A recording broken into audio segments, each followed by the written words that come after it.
Hey, welcome back to the Crowdfunding Demystified podcast. My name is Salvador Briggman. Hope you've been having a great week thus far. And I have a killer interview for you today with a crowdfunding expert. So a lot of the times on this show, I'll bring on people who are currently raising money on Kickstarter, who have had many successful crowdfunding campaigns, equity campaigns, nonprofit fundraisers, etc. We also talk a little bit about real estate crowdfunding. There's lots of type of crowdfunding, obviously.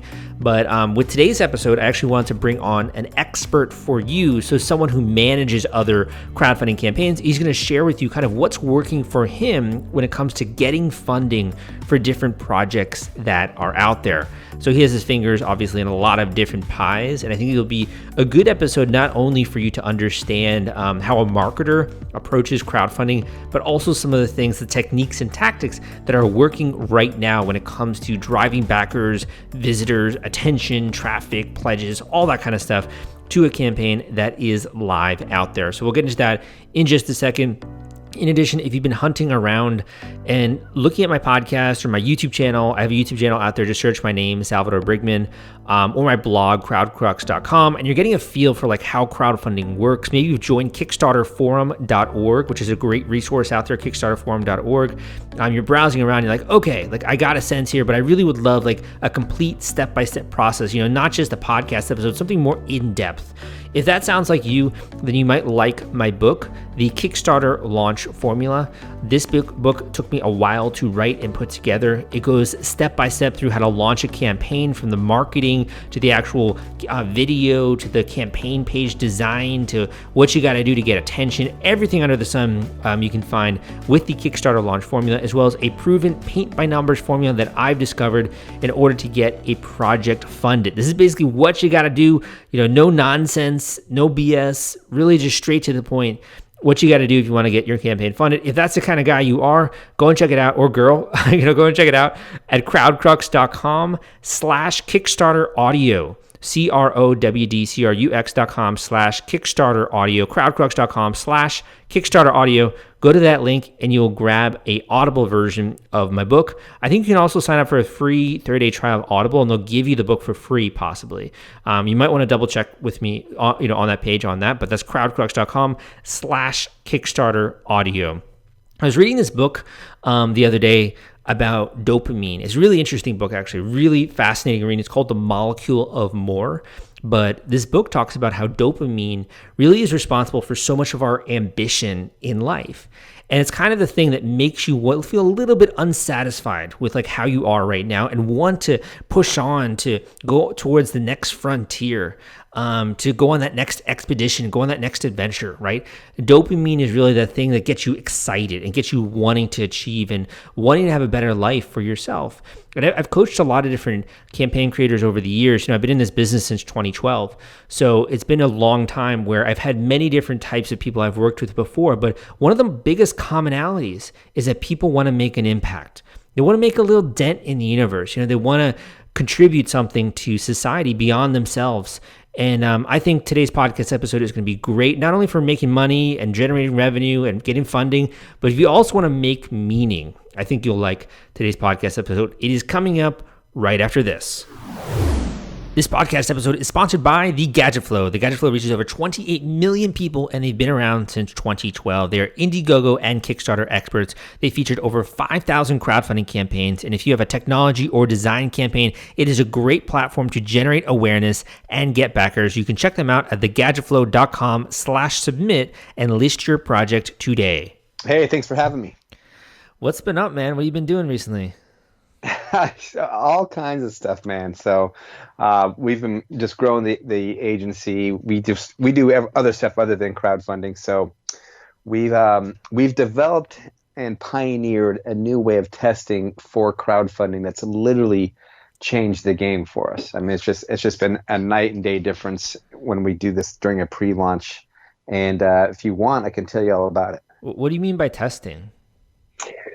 So anytime that you go live on Kickstarter, what you always want to do is you want to do a pre-launch. And during that pre-launch, that's your phase to really understand who your target market is, what messaging is resonating with them. So like what specifically, like what words, how you describe your product, et cetera, is resonating. And and then scaling that.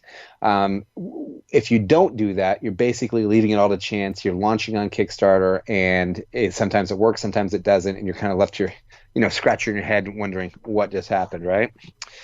So this way of testing it's so, I'm not going to say simple, but it just makes so much sense, but we just never did it before. But I'll give you an example. So the first thing we do is we have a client fill out a checklist sheet.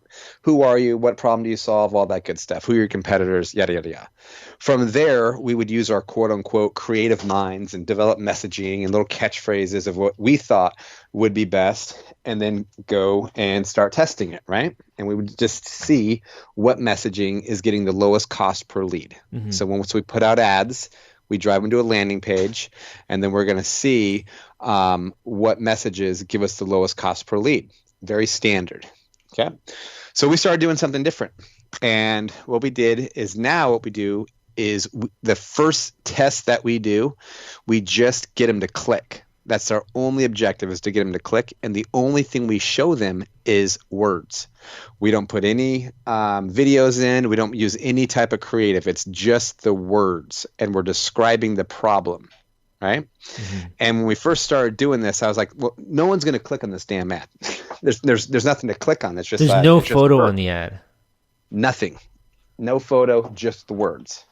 And I said, no one's going to click on this. And I got challenged, and I said, one of our folks said, well, people who have the problem will. And I was like, okay, well, let's test it. Mm-hmm. And literally, we found that lots of people were clicking on these. Like a ton of people, right? And then it showed us, like, literally just night and day exactly where our messaging needed to be. There was no guessing. We saw exactly what the messaging had to be, because we were showing people, like, hey, we understand your problem, and if you agree with this problem, just click on it, right? So then we said, okay, cool. Now let's put a picture behind it and then see what happens. And then you just see, like, the conversions just take off.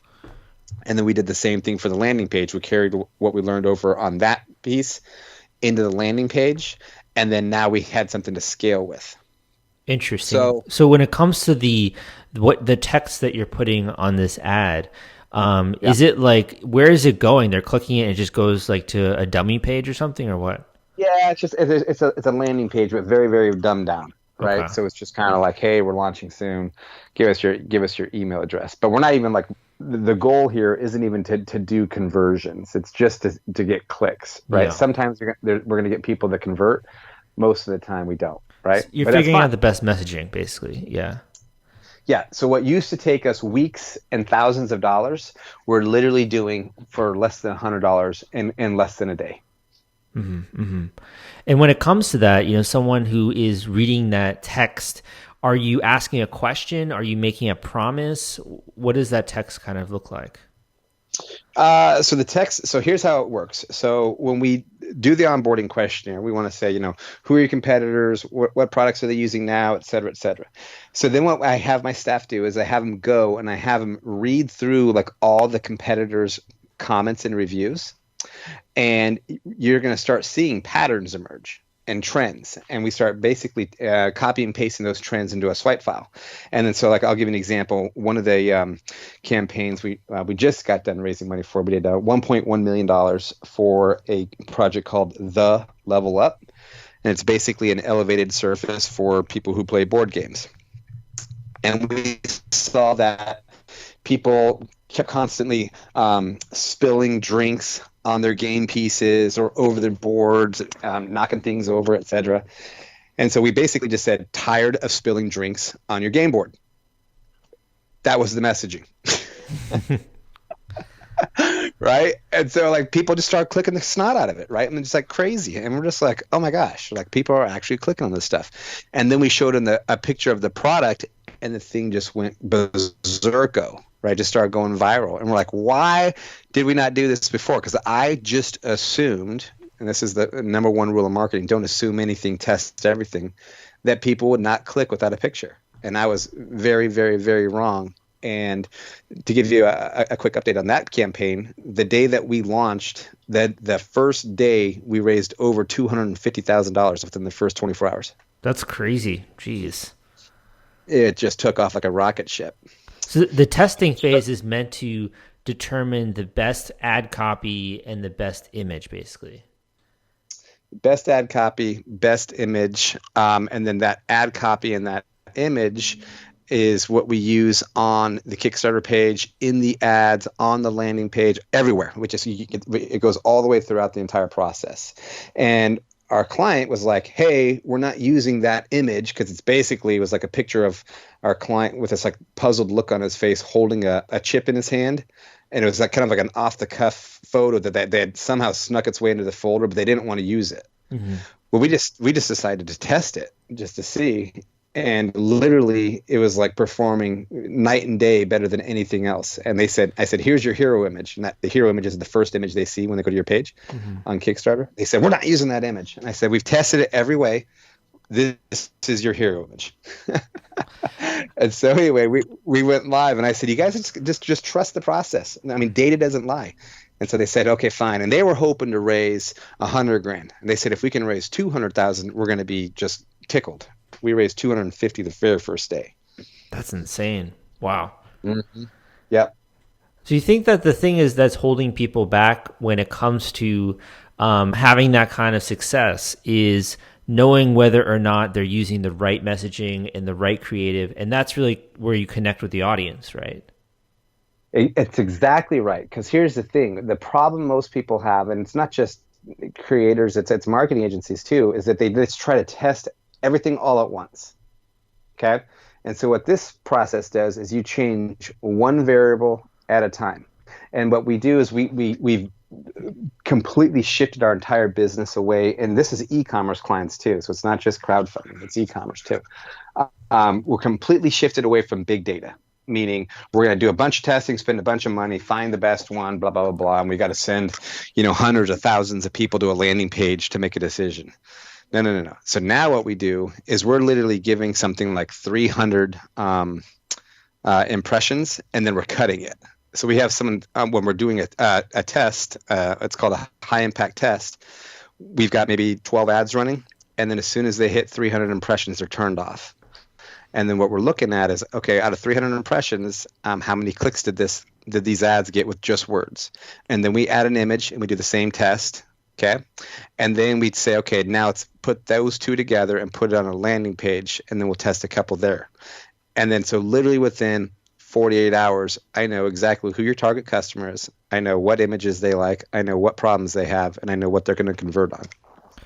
Do you also then change up like the audiences that you're targeting as well, or is that you keep that the same for this? We change the audiences only when we know we have a control group. So once we have the one control group that we're working with, then we start adding in other audiences. Here's the problem. Most people do what's called spaghetti testing. So they're going to show this audience this ad with this copy, and then they're going to show this audience this ad with this and it's all over the place. And so what they're trying to do is keep track of 50 different tests with 50 different variables. And sometimes they get lucky and get it right. But here's the thing. If it starts going wrong when they're scaling or when they're in a live environment, they don't know what to fix. And by doing it this way, you're basically eliminating these things one by one very, very quickly before you ever go live. And with crowdfunding, 90% of it is determining and ruling out what does not work. Mm-hmm. Mm-hmm. Yeah, definitely. And making sure that the right people are on your email list, because I mean, you could have an email list of 6,000 people, but if they're the wrong people, it's not going to convert. Exactly. And then here's the thing: if somebody is clicking on an ad that only shows words that describe your problem, they are the right people. Yeah, they're like hyper targeted almost. Literally. So then we're like, okay, anybody can get lucky, so let's try this exact same process again. It was a lot more streamlined the second time around, in the sense that it was faster and we kind of knew what we were doing. So we had a folding kayak. It's called Tuck Tech, Tucktec. Okay. And we did the exact same process. And one of the things that we found out during testing was that most of the people who were clicking on these ads were women, but the lead cost was really high. When I say really high, we typically want the lead cost to be below $2.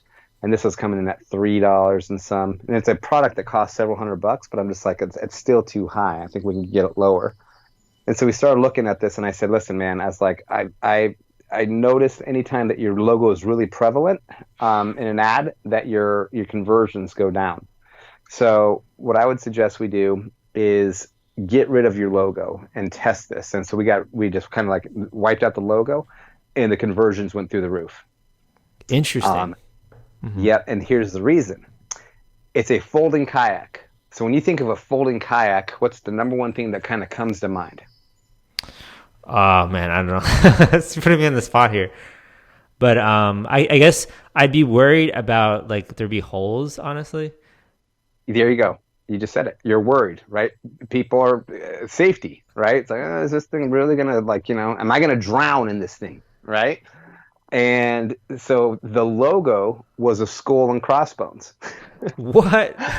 Yeah, and so I'm like, hey man, I was telling Dan, the client, I was like, I'm here to make as much money as I can with you. And I said, and we did the test, we eliminated the logo, we kind of photoshopped it out, and you're performing better without it. So you need to get a new logo. And he was really cool. He just said, hey, he goes, you guys are the experts. He goes, I'll do it. Had a new logo within like 48 hours. We shot it out again. I mean, it just started going berserko, right? So then we launch. Okay, and this time we launched. We only raised $100,000 the first day, which is still amazing, right? But it just, I don't know what happened, because our ads were performing amazing. We're typically getting about a 9 to a 20 to 1 return on ad spend. So for every dollar we're spending, we're getting 9 to 20 back. But we ended up raising $1.9 million. I think we probably could have at least doubled that. We just ran out of money for ad spend. Mm-hmm, mm-hmm. Yeah, I mean, that's going to be a big issue too, because when it comes to your ad spend, like, obviously leveling up, but you don't have that money yet. Like, you can't take it out. So you'd have to get some kind of like alternative finance or something like that to help out. Yeah, so let's talk about that real quick. So are you familiar with Sprint? I've heard of them, yeah. Yeah, so they're out of so anyone listening, it's a fund out of Europe. They work directly with the agency, so us, and we've got a relationship with them. But they'll give you up to $100,000 in a line of credit at 5% with no credit checks. So what they're going to do is they're going to look at the campaign. They're going to do some checking, real quick checking, just to make sure that you're not a bad actor. You're not some guy that just starts campaigns and doesn't, fulfill them, et cetera. And there are a handful of those guys out there. But as long as you don't do that, and as long as you got a live campaign, and as long as the campaign's doing well, they'll give you $100,000. And is this something that you have to be working with an agency to have access to, or is it anyone? Yes. Yes, you have to be working with an agency. Okay, I understand. Okay. Yeah, and you have to be working with an agency that has a relationship with them, which we do.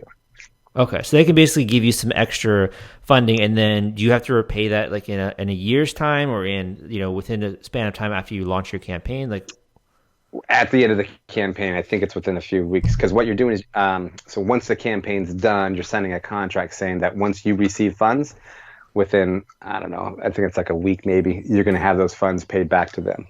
Okay, I see. That's pretty interesting. So sprintcf.com. That's interesting. Yep. So basically you discovered this other way in which you can validate a product and do this in stages, right? When it comes to the launch. Are you noticing any other changes or differences in 2020 when it comes to Kickstarter?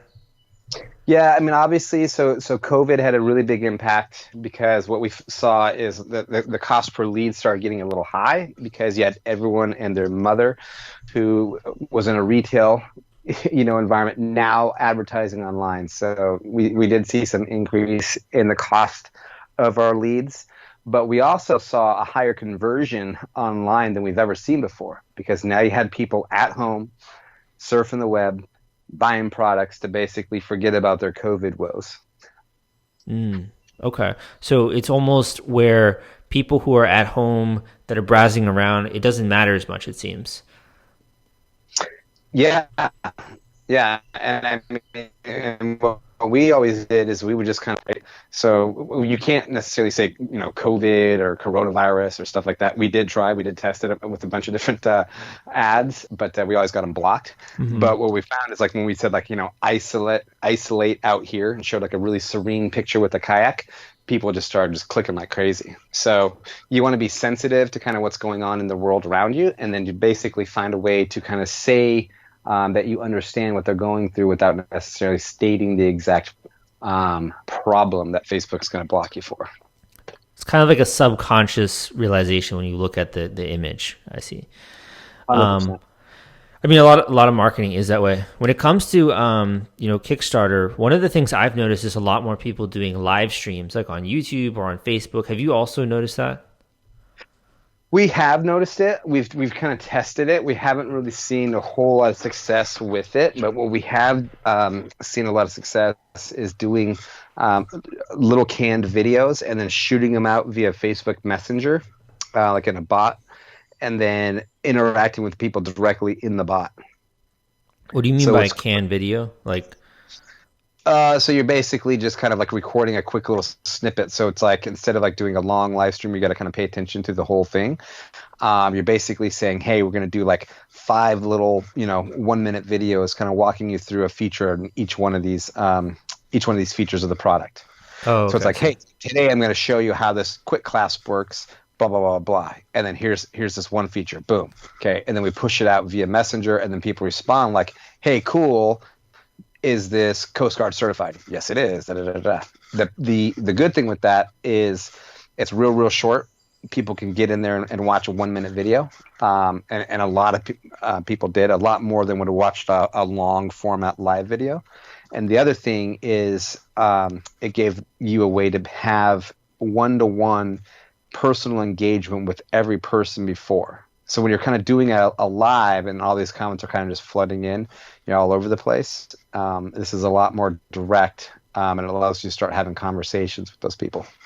The downside of that is you got to have somebody to actually monitor that and then interact with those people. But as long as you do, in this case, the founder did. He did a great job. It paid off in spades. Interesting. I kind of think you could also send a lot of personal messages via Facebook Messenger. It's much more of like a personal kind of way of interacting with someone. Absolutely. 100%. You got it. In terms of other tools, like we're seeing a lot more people using CrowdOx and some of these other crowdfunding tools out there. Do you also notice there are any other tools on your radar, aside from sprintcf.com? Are you looking for help with the fulfillment side of your rewards on Kickstarter, Indiegogo, or any other crowdfunding website? Fulfillrite is literally the gold standard when it comes to crowdfunding reward fulfillment. These guys will help you ship out your products, your packages, your orders to all of your customers and your backers. They've been working in this industry for a really long time. I totally vouch for their services, and they'll even do things like answer simple questions for you on fulfillment and shipping and figuring out how to get your products into the hands of your customers in the easiest way possible. If you're interested in learning more about them, you can go to fulfillrite.com or crowdcrux.com/fulfillrite, and that will take you to them. Again, that is FULFILLRITE.com. CrowdOx definitely is on the radar big time. So more and more people are shifting over to there instead of BackerKit. And it's a way better user experience for both sides. So for the backers as well as the project creators. And then ManyChat. So ManyChat is kind of like our go-to model for communication for pre-launch as well as post-launch activity. So it allows you to basically have everything right there in one spot for communication, and it's just way easier. Oh, one thing I will say, and especially in the Level Up campaign, use when you guys are doing updates and whatnot. Just what we found is when you're Johnny on the spot replying to people's comments, like on the actual Kickstarter campaign page. Mm-hmm. We've seen a huge uptick in orders, and we typically will just advise project creators to say, hey, check this kind of like once a day, etc. when we did these last two campaigns, I said, listen, have somebody that's all they do is just sit here and just reply to comments, because they're going to start coming in, steady Eddie. And we did that, and people were replying back like, hey, like, thank you so much for replying so fast. This is amazing. And we kept consistently seeing that all the way throughout the campaign, and people loved it. And if I'm a backer or a potential backer, and I go to back a campaign and I look at the comments and I keep seeing that the creator's present and actively engaged, it literally pulls out a lot of that risk of me giving money to somebody I don't know. Mm-hmm, mm-hmm. When it comes to that, I think the community is just, it's obviously so important when it comes to the campaign, and a lot of people join in just because it's like almost the bystander effect of like wanting to watch football. Whereas with this, You're watching someone launch a campaign. It's just kind of fun and exciting to be a part of it. Yeah, no, absolutely. And I've seen you do it with, with your own stuff, with the communities that you've built around the crowdfunding circles. Exactly. So people want to participate. They want not only to voice a concern, but they also want to be recognized. And when they are, and it's coming from the mouth of the founder or the founding team, they feel validated, and that's contagious, and people want to be a part of it. What are your thoughts on some like non-traditional marketing, like doing text message marketing for a campaign? I've never done it. I'm not opposed to it. My only problem with text messaging that I don't like is it's not necessarily as rich as I want it. So with like ManyChat, everyone already has a Facebook page because we're running Facebook ads. A Facebook profile because we're running Facebook ads. So it's very, very easy for me to communicate there. We've actually looked into text messaging quite a bit and have seen that the opt-out rate is typically pretty high. But I don't know, maybe we'll test it this next time around and kind of give it a go. But we haven't up to this point. But are you seeing people do that with any success? I mean, it's obviously something that in general, when it comes to marketing, is definitely a hot topic. I don't think it's yet been applied pretty well to crowdfunding yet. So it would be really interesting to test that out. But yeah, I was just curious. Another question. Well, maybe we'll make that our next test, and we'll have another episode. Yeah, definitely. When it comes to launching the campaign, another thing that still I think is very difficult to get over is the middle part of the project, where you've done everything right, you've done all the testing, and then momentum just really slows down. Have you come up with any solutions to deal with this with the clients? Yes. 100%. Okay, so you always want to do this, and we did this in the last two campaigns, $1.1 million, $1.9 million, so it works. We would always have mid-campaign fatigue, where you don't really have a whole lot to say.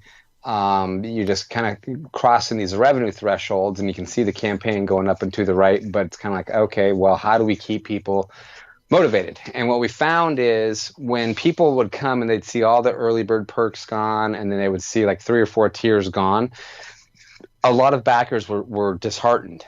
And we kept getting comments that were saying like, well, I missed it, I'll just have to wait, right? And they just kind of had like this dejected feeling. So even though they were still getting a good deal, and even though it was only a few dollars price difference, it's that psychological I missed out feeling that they were dealing with. And whether you like it or not, feelings for a lot of people are their reality. And so what we had to do is come up with a strategy that basically overcame that feeling. And I know it sounds trivial, but it's literally been night and day in our business. And so what we did is we said, okay, we're going to put this reward, let's just say it's a second or third tier reward. So you sell out, we run a 50% off special day one. And you just limit it to the first day, it's 50% off. And that way everyone comes in and backs the thing right away. That trips all the algorithms, and then we start getting a bunch of organic love. Okay. Second day, okay, now it's kind of like your second best offer. Typically, you're like around 40%, 45% off, and then you sell out of that, okay. And then on the third reward, okay, you want to have that reward with a limited quantity and put one right behind it. So you have a third reward and a fourth reward. That third reward, what we found that's been really, really, really beneficial is we limit the quantity, but just have someone monitor it and just keep adding quantities to it. Mm-hmm, mm-hmm. And what that does is that they see that there's a higher price reward behind it, but they see that, okay, I better back it now because this is going to go up if I don't. So they're still kind of like in that top three, and they don't feel like they're necessarily missing out. And literally just that one little thing has just had a drastic impact on the amount of money we've been able to raise. Yeah, and obviously that takes a little bit of manual work, but it's something that can really be helpful to you, particularly if you're lagging right in the middle. Yep, absolutely. So it's all about effort and energy, right? And so it's not necessarily like the big, huge, PR pieces that you need or whatever. It's really a combination of these small little things that have a big psychological impact that make these things really fly. When it comes to other platforms like Instagram, I mean, I think we've all seen just how Instagram has taken off in the last year or two, right? Is this something that now people are focusing more on when it comes to their project? 100%. Usually it was just kind of Facebook and email list. Now is it also Instagram? Yep, 100%. So, and we're seeing tremendous results on Instagram. When I say Facebook, I just kind of group Instagram in there as well. But Instagram, to have success on Instagram, obviously you want to run Instagram ads, but then you also want to run story ads. So Instagram story ads are super, super beneficial because when someone's watching stories, they're binging. So they're going from one to the other, to the other, to the other. So spend some time, format your story ad to actually look correct, on someone's phone. And just even if you want to just Google top Instagram story ads just for inspiration, that'll kind of give you kind of like a baseline or a guideline of some stuff to do creatively. And you'll see good results there. With Instagram, I mean, I think if you kind of as a master of conversion, right? So you're always focused on what's the ROI? How do we convert? When it comes to Instagram, is the conversion to push people to the link in the bio? Is the conversion to get a DM? What are you trying to what's your goal? Swipe up. So swipe up, and then when you swipe up, it sends them directly to the landing page. But so that only works if you have more than 10K followers, right? No, because you can run it with ads. Oh, okay, I see.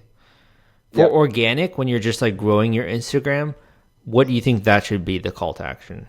Yeah, so if you're not doing paid ads and you're just doing organics, it just should say link in bio. Okay. And do you notice anyone doing direct messaging and interacting with people there, or is there a way to automate that? That I don't know. We haven't done it, but because all of our direct. So here's our sequence. So we use Instagram and Facebook to drive you to a landing page. Once you get to a landing page, you convert. And so you enter your first name and email address. You go to a thank you page that'll typically have a little video, and we'll say, hey, do you want to win one of these for free? They say yes. They click yes. That opens the chat bot. It says, great, Sal. Now you're registered. It already knows who you are. And then it says, to get additional entries, click here and tag your friends. Every additional friend you tag, you're going to get an additional entry. And what happens then is now we got people that go in there and they'll tag 50 friends, and then all that social proof gets baked into that post. And then once we have several hundred comments, I'll take that post ID and turn that into an ad. And so that's kind of a little sneaky way of front loading all the social proof. Interesting.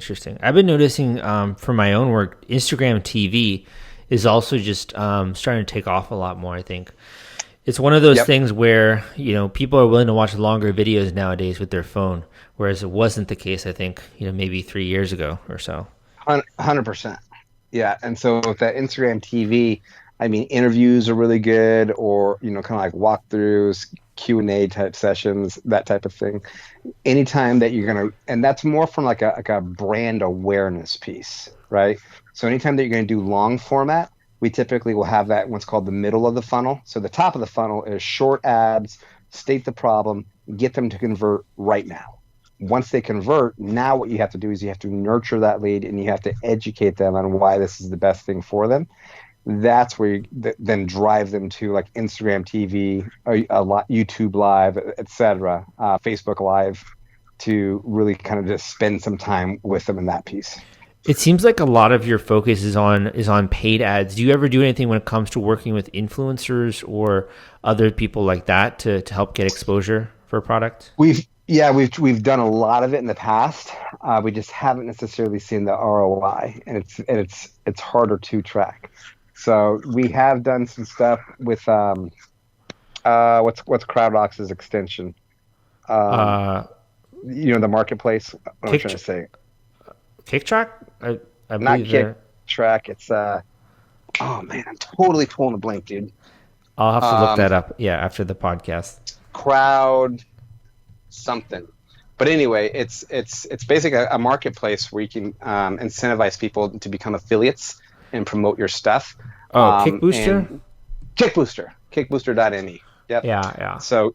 So Kickbooster has been beneficial, but we've also had some spammers do a bunch of spamming in there. So you got to kind of watch it. But from a influencer side of things, that's been the most beneficial because a lot of these blogs will become Kickbooster affiliates and push traffic to you. So new outlets being one of them. Yes, very true. Well, when it comes to your work, I mean, you've obviously been in the industry for a long time. I think we've been in around the same amount of time. And you've been growing a lot with your company. You're doing some cool stuff. Where do you see this taking you? Like, what have you learned along the way personally when it comes to running your agency and everything like that?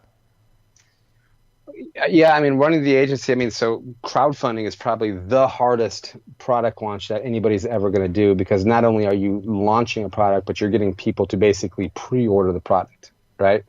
So we kind of basically just started with the absolute hardest thing first, and then everything else, like any type of e-commerce launch or just standard product launch that we've done, has just been like 10 times easier. Oh my gosh, dude, literally like 10 times easier because it's an immediate result, right? So I don't have to sit there and do a ton of pre-launch and then run a bunch of ads, and then we're going to see some money months down the road. I can literally start running ads and see a result within hours. So that's the difference. But I see crowdfunding continuing to morph. I see bigger and bigger companies get involved. I see people with a lot more funding coming to us. I mean, we've got some clients right now that are, ad budgets are in the several hundreds of thousands of dollars, and they said if you can spend that, we have more. Wow. We're working with one of the largest electronics manufacturers out of China that's got just dozens of products they're going to start running through.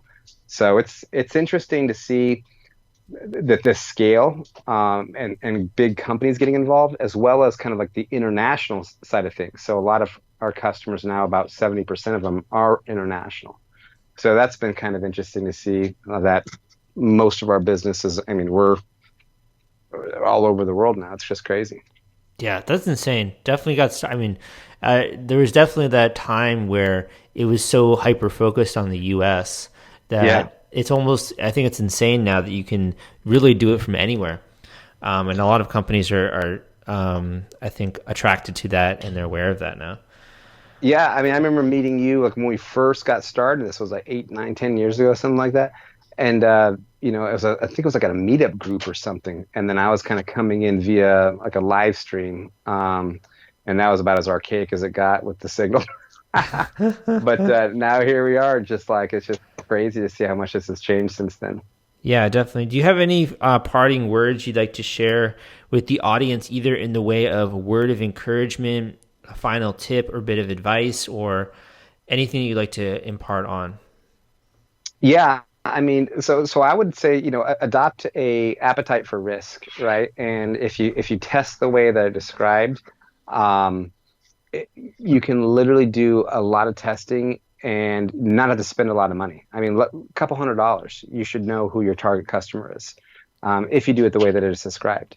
What used to take us thousands of dollars, now it takes us a couple hundred, and it takes us a couple days. So I would encourage you to always try to come at it from the approach of, I'm going to learn what doesn't work, as opposed to, I got to find out what is the one message. So by doing the process of elimination, takes all the stress out of the project.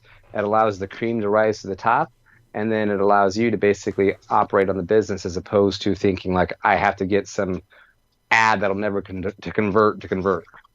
Well said. Well said. And also, guys, if you are interested in Eli's service, one of the things I mentioned before is if you sign up from the podcast, I'm happy to give you guys a free 30-minute coaching call. Just shoot me an email or shoot Eli an email and let him know. And, that's obviously available to you. But thank you, Eli, so much for coming on the show and sharing that new launch technique. Really appreciate it. And good luck with your upcoming projects. Awesome. Thanks, Sal. Thanks, guys. Hey, thanks for listening to this episode of the Crowdfunding Demystified podcast. My name is Salvador Briggman. I'm the host of this show. I also started it in 2015, started my blog in 2012, crowdfunding.com.